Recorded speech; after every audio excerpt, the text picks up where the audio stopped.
E é justamente isso que fez e que faz o Fórum Permanente das Árvores, que está aí na sua terceira edição, que acabou a última edição na última quinta-feira. A Ana pode me corrigir se eu estiver errado, mas justamente para debater esse tema do meio ambiente aqui na nossa cidade com esse olhar particular sobre os cuidados e a importância das árvores em uma cidade como nossa ainda tem uma dimensão ainda maior.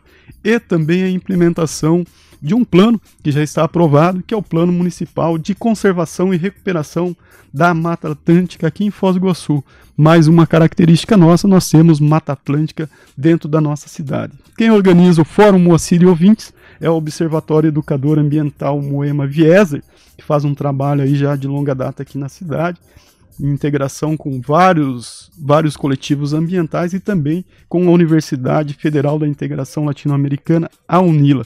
Quem explica para a gente sobre o tema e também sobre esse trabalho mais geral do coletivo ambiental e os resultados dessa última edição do fórum é a professora Ana Fonseca, ela que participa e organiza, é a coordenadora de comunicação do Observatório Educador Moema Vieser, que está aqui com a gente, fala ao vivo sobre toda essa questão. Bom dia, Ana, é um prazer tê-la, obrigado por atender o nosso convite nesse sábado, estar aqui para trazer as informações aí ainda frescas dos debates que aconteceram lá no Fórum sobre Árvores. Bom dia. Bom dia, Paulo Bogler, bom dia, Moacir. É um prazer estar aqui porque a Rádio Clube e a H2 Foz sempre deram espaço para a questão ambiental em Foz do Iguaçu, que é uma cidade, como você disse, singular, não só pelo Parque Nacional do Iguaçu, que grande parte dele está no município, mas pela própria configuração da cidade. É difícil uma cidade do tamanho de Foz, de quase 300 mil habitantes, com essa arborização que nós temos. E isso o Plano Municipal de Mata Atlântica, ele procura preservar, ele procura identificar esses remanescentes de Mata Atlântica para poder ser preservado minimamente, porque tem muita pressão imobiliária na cidade, como toda cidade, é uma urbanidade, tem muita pressão hoteleira.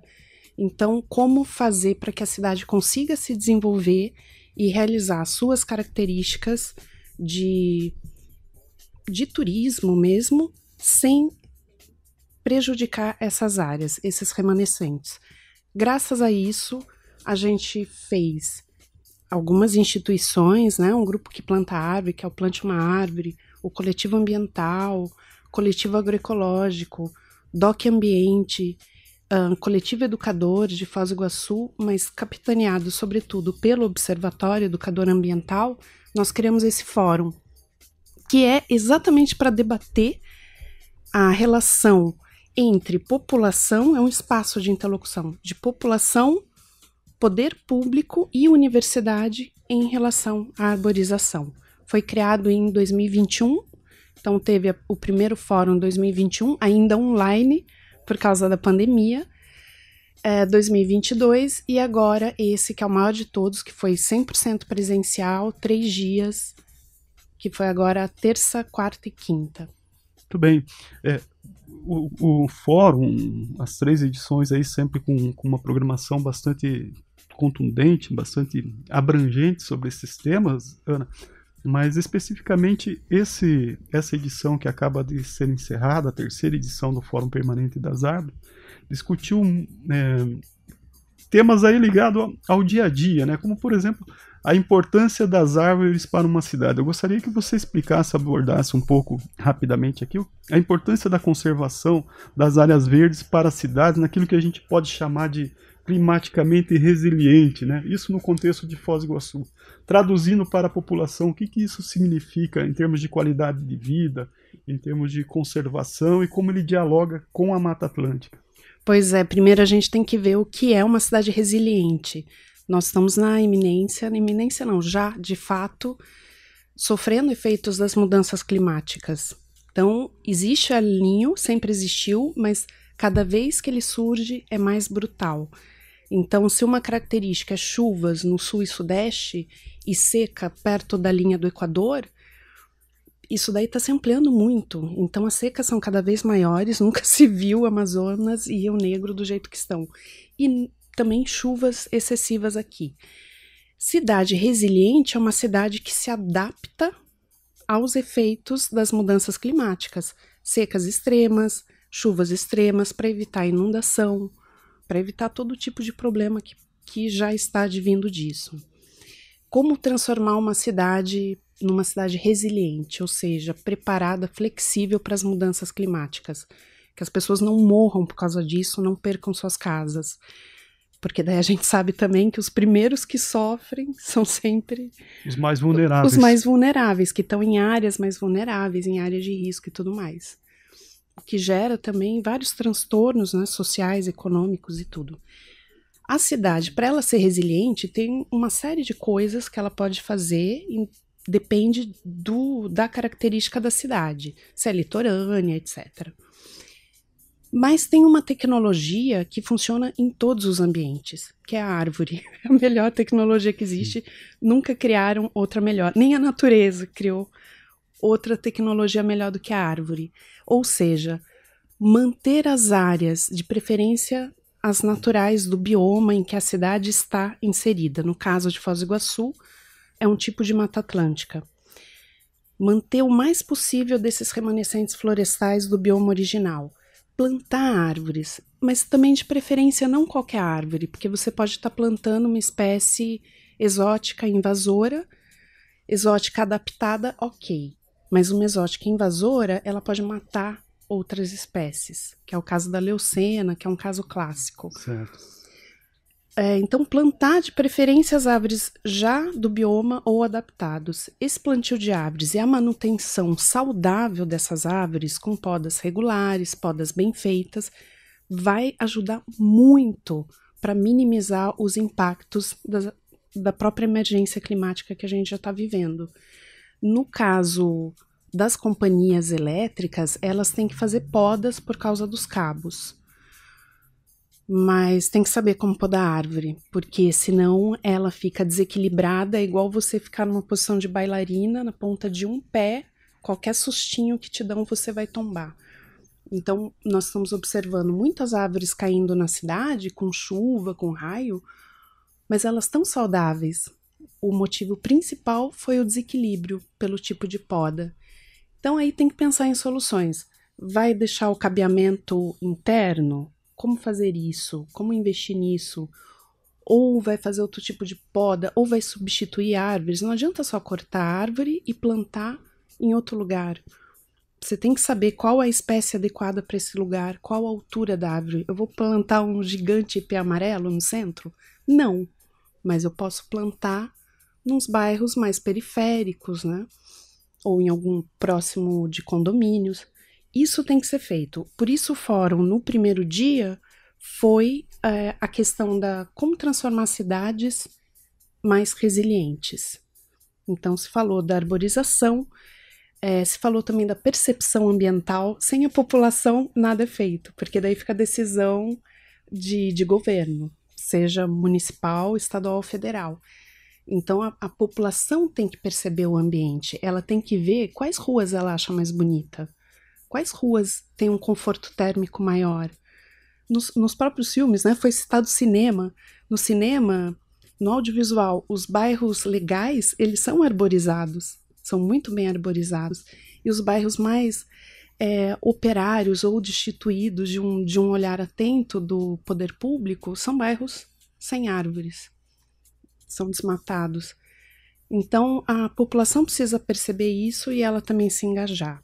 Esse foi o primeiro dia. Nessa participação cidadã do morador na qualidade ambiental do município, de que formas que isso pode se dar, Ana? Claro que há experiências na comunidade, né? Você mesmo citou várias delas, né? Vários coletivos e ações que são de moradores da cidade, de pessoas da cidade que se reúnem para fazer esse trabalho. Mas o que mais que pode ser feito para envolver efetivamente o cidadão nessa participação para ter um ambiente mais adequado? Você tocou num ponto fundamental, que é a educação ambiental. E a educação ambiental é o tipo de educação que ela não acontece só em ambiente formal, como escolas, né? Ela acontece também em meios de comunicação, por isso que eu comecei agradecendo a vocês. E ela acontece também por isso que eu falei da percepção ambiental. A partir da percepção, você sabe em que se engajar. Daí você vai ver, eu quero mais árvores no meu bairro, onde eu posso plantar? Daí você vai procurar. Então, tem algumas instâncias que a pessoa pode procurar aqui em Foz do Iguaçu. O próprio Observatório Educador Ambiental Moema Vieser, o BEANV nas redes sociais. O BEANV tem no Instagram, tem no Facebook, mas o Instagram é mais ativo. Tem também um site que ali tem todos os contatos, obeanv.org. O próprio Conselho Municipal de Meio Ambiente de Foz do Iguaçu, COMAF. Inclusive o presidente é o atual diretor de conservação, que é o Jorge Pegoraro. Vocês devem conhecer, ele já foi chefe do Parque Nacional uns anos atrás e ele está coordenando o conselho. Então, no conselho são várias instituições que se reúnem também e ali com certeza as pessoas vão encontrar algo para se engajar. Muito bem. Falando um pouco agora, acho que o assunto que foi o principal que vocês se debruçaram a discutir e entender, que é o Plano Municipal de Conservação e Recuperação da Mata Atlântica. Explica pra gente o que é esse plano, Ana, por favor. Esse plano a gente chama, assim, para encurtar o nome, PMMA, que é Plano Municipal de Mata Atlântica. Foi promulgada uma lei no Brasil em 2007, depois de décadas de discussão, chamada Lei da Mata Atlântica. A Mata Atlântica é um grande bioma do Brasil e foi o primeiro a ser dilapidado com os processos de colonização e urbanização. A maior parte da população brasileira hoje vive em área original de Mata Atlântica. E ela também tem uma característica de ser a segunda mais biodiversa do mundo. Ela só perde para a Amazônia, ou seja, o Brasil tem os dois biomas com maior biodiversidade do mundo. É um patrimônio. É um patrimônio mundial, natural. E a biodiversidade é vida, né? Não é só várias formas de vida, mas quanto mais biodiversidade, mais você tem outras vidas, né? A vida, produz água, e a água produz vida. É uma relação, uma inter-relação. Ou seja, a importância da Mata Atlântica é indiscutível. Foz do Iguaçu está inserido ali. Então, dentro da lei da Mata Atlântica, que é uma lei federal, os municípios têm que fazer o seu próprio plano municipal para preservar, etc., a Mata Atlântica do município. Já pensando em remanescentes, porque as cidades já estão instaladas. Já tem rodovias, avenidas, ruas, loteamentos, prédios. Já tem toda uma infraestrutura urbana construída. Certo. O que fazer com os remanescentes, como preservá-los e como talvez melhorar ali, né? Fazer mais plantios, etc. E Foz do Iguaçu demorou anos. Na época tinha uma Câmara Técnica de Meio Ambiente junto ao Codefoz, naquele tempo. O próprio observatório nasceu daí também, com a professora Luciana Ribeiro participando dessa construção do plano, outras pessoas. Então eram várias instituições pensando, muitos biólogos, muitos ecólogos, pensando nesse plano, e ele, por fim, foi decretado, aprovado pelo Conselho Municipal de Meio Ambiente de Foz do Iguaçu e decretado pela Prefeitura em 2020. Ou seja, é uma lei existente. É uma lei existente, mas a lei precisa ser colocada em prática. E agora o Fórum está realmente cobrando. Esse é o desafio? Esse é o desafio. A implementação dessa normativa? Esse é o desafio, porque a prefeitura sozinha não consegue implantar. Se ela não tiver apoio de meios de comunicação, de população. A população sozinha também não consegue.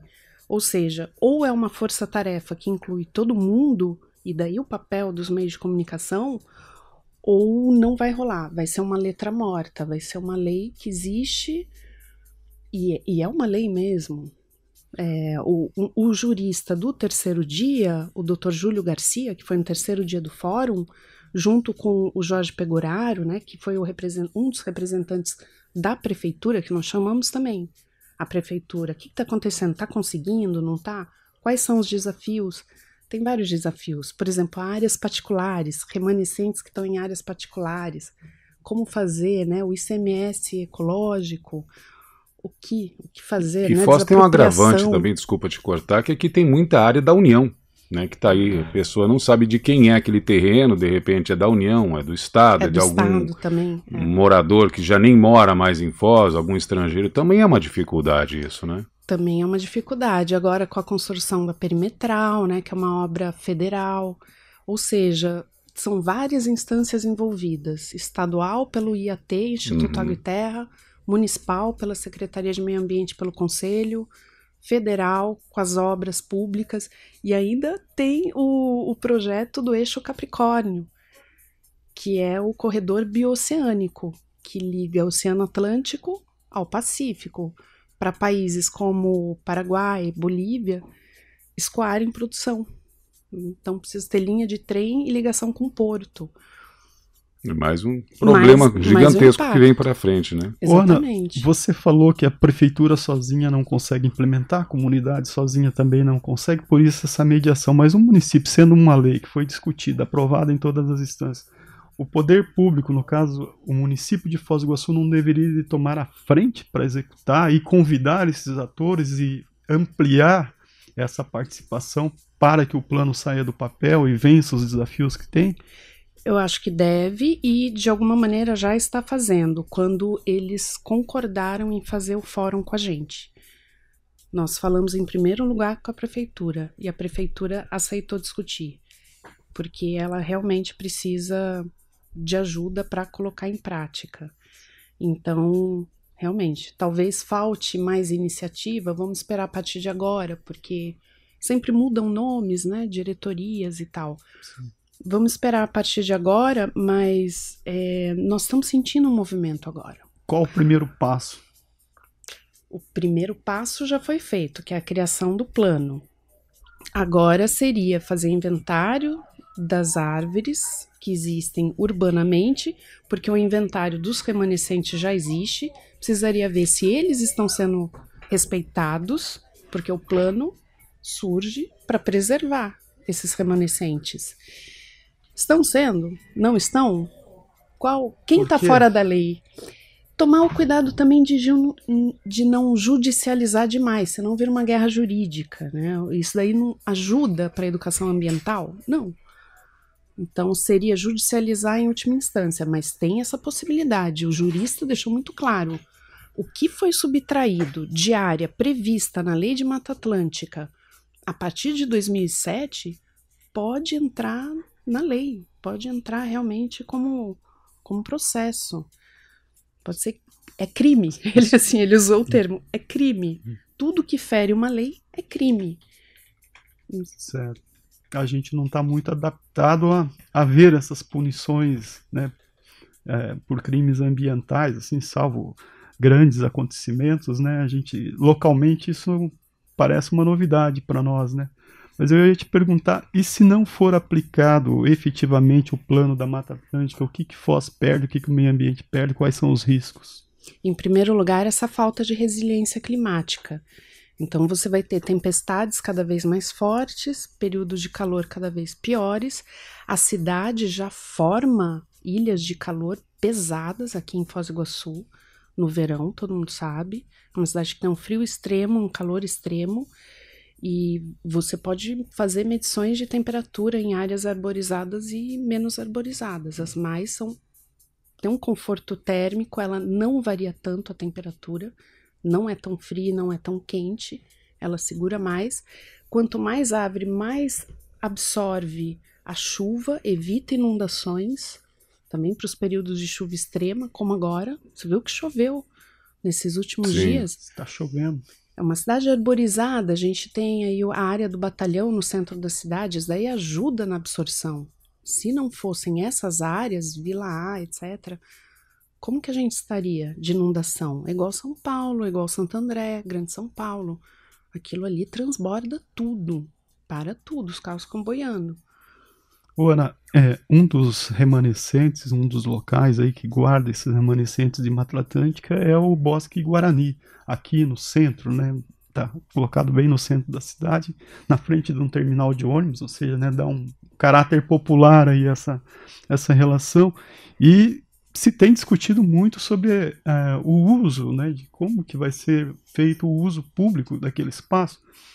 Todo mundo lembra da história, né? Era um zoológico, os animais foram removidos, né, e agora o espaço precisa ser entregue novamente ao uso da população. Esse guarda-chuva de entidades ambientais e também da academia, da universidade, que se reúne em torno do observatório, do coletivo, tem acompanhado essa situação? Qual que é a posição de vocês para aquele espaço? Tem várias opções, tem um pessoal pedindo para ser uma área de educação ambiental, etc. Acho que qualquer área aberta ao público pode ser uma área de percepção e educação ambiental, pela própria convivência com o espaço. A prefeitura está transformando em área de conservação. Então, o Plano Municipal de Mata Atlântica ele vai ser ampliado, vão ter que ser incluídas novas áreas. O Bosque dos Macacos, vocês lembram? Sim. Vocês acompanharam bem. Ela entrou também para uma questão de área de conservação, o Bosque Guarani. É isso, você tem que garantir pela lei que esses espaços vão ser áreas de conservação. E daí lá dentro podem ser feitas algumas coisas, atividades e tudo mais. Como é o Parque Nacional, é uma área de conservação extrema, né? Você não pode morar lá dentro, você só pode entrar num pedaço da área, que é a área das cataratas, mas tem turismo, tem uma visitação, tem um compartilhamento desse espaço junto com a conservação. Muito bem. Ana, o assunto aí é extenso, a gente tem outras pautas aí para tratar com o coletivo, né? Você já adiantou aqui para a gente que tem outras pessoas que estão à frente de alguns debates e que permeiam também, né, a questão ambiental na cidade e o plano da Mata Atlântica. A gente está aberto e disponível aí para continuar debatendo esse assunto. A gente agradece muito a sua participação e gostaria que você reforçasse aí os canais de como encontrar esse colegiado de instituições aí para que a participação do cidadão seja cada vez maior e ele também encontre aí uma forma de contribuir para o meio ambiente de Foz do Iguaçu. Tem também, além dos que eu falei, vou repetir, tem também a Câmara dos Vereadores. 3 vereadores acompanharam, cada um em um dia do evento. O Calito Stockel, o Adnan e a Yasmin, que são os 3 mais envolvidos com a questão ambiental no município. E os 3 têm essa questão de leis e tudo mais, então também podem ser procurados. O Observatório Educador Ambiental, Moema Vieser, ou BEANV, nas redes sociais. Preferencialmente o Instagram. Preferencialmente o Instagram ou o próprio site, obeanv.org. Também o Conselho de Meio Ambiente de Foz do Iguaçu, COMAF, é fácil encontrar o contato. Acho que esses são os principais. E cobrar os vereadores. As pessoas votam em vereadores. Vão lá falar com os vereadores. Principalmente quem está aí junto com o Calito Stockel, Adnan e a Yasmin. Esses vereadores, como um todo, a Câmara de Vereadores tem um papel fiscalizador, né? Então, se uma lei não está sendo executada ou está sendo executada de maneira inadequada, cabe a essa instituição cobrar e fiscalizar e exigir, né, que o poder público execute tal como diz a norma. Né? Exatamente, exatamente. Plante uma Árvore também tem redes sociais? O Plante uma Árvore não tem redes sociais, mas aí pelo observatório se chega até a vocês, eles. que é uma ideia muito bacana de reunir pessoas e plantar árvores pela cidade, né? Simples e eficiente. Simples e eficiente, e as mudas nós pegamos ou no Horto Municipal ou no Refúgio Biológico de Itaipu. Muito bem. Ana, muito obrigado. Volte sempre. Obrigada. Marco Zero, onde tudo começa.